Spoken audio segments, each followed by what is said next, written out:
Hi ಎಲ್ಲ friends, ಎಲ್ಲರೂ ಹೇಗಿದ್ದೀರಾ? ಚೆನ್ನಾಗಿದ್ದೀರಾ ಅನ್ಕೋತೀನಿ. ವೆಲ್ಕಮ್ ಟು ಮೈ ಚಾನಲ್ ಖುಷಿ ಕನ್ನಡ ವ್ಲಾಗ್ಸ್. ಇವತ್ತು ನಾನು ತುಂಬ ರುಚಿಯಾಗಿ ತುಂಬ ಟೇಸ್ಟಿಯಾಗಿ ಉಪ್ಸಾರು ಅಂದರೆ ಸೊಪ್ಪಲ್ಲಿ ಉಪ್ಸಾರು ಖಾರ ಹೇಗೆ ಮಾಡೋದು ಅಂತ ತೋರಿಸ್ತಿದ್ದೀನಿ. ಬನ್ನಿ ಯಾವ ಥರ ಮಾಡೋದು ಅಂತ ನೋಡೋಣ. ನಾನು ನೋಡಿ ಮುದ್ದೆ ಜೊತೆಗೂ ಹಾಕಿ ತೋರಿಸ್ತಿದ್ದೀನಿ. ತುಂಬ ಚೆನ್ನಾಗಿರುತ್ತೆ ಉಪ್ಸಾರು. ಈ ಥರ ಮಾಡಿಕೊಂಡು ಮುದ್ದೆ ಮಾಡಿಕೊಂಡ್ರೆ ತುಂಬ ರುಚಿಯಾಗುತ್ತೆ. ನಾನು ಸೊಪ್ಪು ಮತ್ತು ಹಸಿ ಕಾಳು ತೊಗೊಂಡಿದ್ದೀನಿ. ಇದಕ್ಕೆ ನೋಡಿ, ಇದಕ್ಕೆ ನಾನು ಮಿಕ್ಸೆಡ್ ಸೊಪ್ಪು ಮತ್ತು ಸ್ವಲ್ಪ ಒಂದು ಕಾಲು ಕೆ ಜಿ ಅಷ್ಟು ಅನ್ಕೊಳ್ಳಿ, ಒಂದು ಇಡೀಗಿಂತ ಜಾಸ್ತಿ. ಇದಕ್ಕೆ ನಾನು ಅವರೆಕಾಳು ತೊಗೊಂಡಿದ್ದೀನಿ. ಈಗ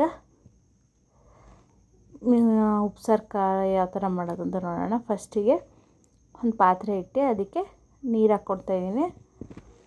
ಈಗ ನಾನು ಹಸಿ ಕಾಳು ಅಂದರೆ ಅವರೆಕಾಳು ಹಾಕ್ಕೊಂಡು ಅದ್ರ ಜೊತೆ ಸೊಪ್ಪು ಹಾಕ್ಕೊಂಡು ಬೇಯಿಸ್ಕೊತಾ ಇದ್ದೀನಿ. ಇದ್ರ ಜೊತೆಗೆ ಒಂದೆರಡು ಟೊಮೊಟೊ ಹಾಕ್ಕೊಳ್ಳಿ.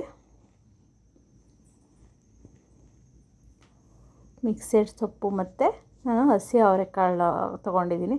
ಈ ಹಸಿ ಕಾಳು ಸೀಸನ್ ಆದ್ದರಿಂದ ಈ ಥರ ಉಪ್ಸಾರು ಖಾರ ಮಾಡಿಕೊಂಡು ಊಟ ಮಾಡಿದ್ರೆ ತುಂಬ ಚೆನ್ನಾಗಿರುತ್ತೆ.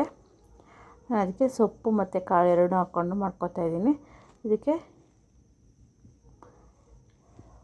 1 ರಿಂದ 2 ಟೊಮೊಟೊ ಹಾಕ್ಕೋಬೇಕು. ನಾನು 1 ಟೊಮೊಟೊ ಹಾಕ್ಕೊಂಡಿದ್ದೀನಿ. ನೋಡಿ, ಸೊಪ್ಪು ಮತ್ತು ಕಾಳು ಬೇಯ್ತಾ ಇದೆ.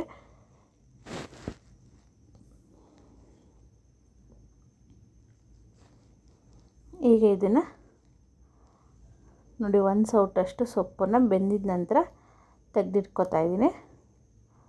ಆ ಜೊತೆಗೆ ಟೊಮೊಟೊ, ಸ್ವಲ್ಪ ಸೊಪ್ಪಿಗಿಂತ ಸ್ವಲ್ಪ ಕಾಳು ಜಾಸ್ತಿ ಹಾಕ್ಕೊಳ್ಳಿ, ಚೆನ್ನಾಗಿರುತ್ತೆ ಟೇಸ್ಟು.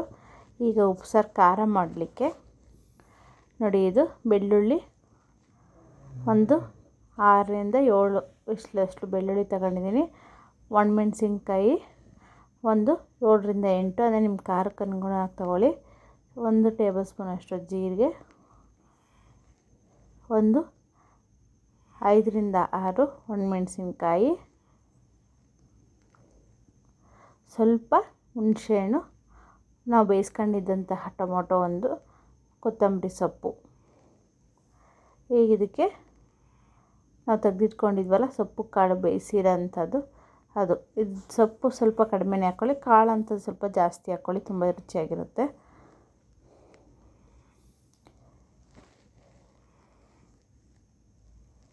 ಈಗ ಇದನ್ನು ಪೇಸ್ಟ್ ಮಾಡ್ಕೊಂಡು ಬರೋಣ, ತೋರಿಸ್ತೀವಿ ನೋಡಿ ಯಾವ ಥರ ಪೇಸ್ಟ್ ಆಗಿದೆ ಅಂತ. ಇದಕ್ಕೆ ಈಗ ರುಚಿಗೆ ತಕ್ಕಷ್ಟು ಉಪ್ಪು ಹಾಕ್ಕೊಂಡು ಇನ್ನೊಂದು ಸರ್ತಿ ಸ್ವಲ್ಪ ನೀರು ಹಾಕೊಳ್ಳೋದೇ ಏನು ಬೇಕಾಗಿಲ್ಲ. ಬೇಕು ಅಂದರೆ ಸ್ವಲ್ಪ ಸಪ್ಪೆ ರಸದ ನೀರು ಇರುತ್ತಲ್ಲ, ಅಂದರೆ ಸೊಪ್ಪು ಬೇಯಿಸಿರೋಂತಹ ನೀರು, ಅದನ್ನು ಹಾಕ್ಕೋಬೇಕು. ಈ ಖಾರ ರೆಡಿಯಾಗಿದೆ. ಇದನ್ನು ಯಾವಾಗಲಾದ್ರೂ ಇಟ್ಕೊಂಡಿದ್ರೆ ನಾವು ಯಾವಾಗಲಾದ್ರೂ ಮಾಡ್ಕೊಂಡು ತಿನ್ಬೋದು.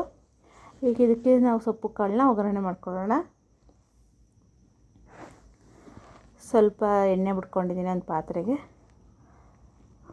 ಸ್ವಲ್ಪ ಸಾಸಿವೆ, ಸ್ವಲ್ಪ ಜೀರಿಗೆ,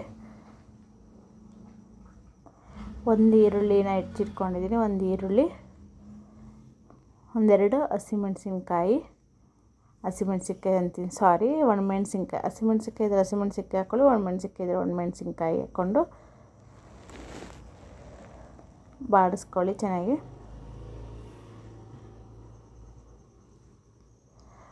ಈಗ ನೋಡಿ, ಸೊಪ್ಪು ಮತ್ತು ಕಾಳು ಎರಡು ಬೇಯಿಸಿಟ್ಕೊಂಡಿದ್ದೀನಲ್ಲ, ರುಚಿಗೆ ತಕ್ಕಷ್ಟು ಉಪ್ಪು ಹಾಕ್ಕೋತಾ ಇದ್ದೀನಿ. ನೋಡಿ, ಸೊಪ್ಪು ಮತ್ತು ಕಾಳು ಬೇಯಿಸಿಟ್ಕೊಂಡಿದ್ದೀನಲ್ಲ, ಅದಕ್ಕೆ ಉಪ್ಪು ಹಾಕಿರಲ್ಲ, ಅದಕ್ಕೆ ನಾನು ಇದಕ್ಕೆ ಹಾಕ್ಕೋತಾ ಇದ್ದೀನಿ. ಈಗ ಸೊಪ್ಪು ಕಾಳನ್ನ ನೀರು ಸಪ್ರೇಟ್ ಮಾಡಿಕೊಂಡು ಸೊಪ್ಪು ಸಪ್ರೇಟ್ ಮಾಡ್ಕೊಂಡಿದ್ದೆ, ಇದನ್ನು ಒಗ್ಗರಣೆ ಹಾಕ್ಕೋತಾ ಇದ್ದೀನಿ.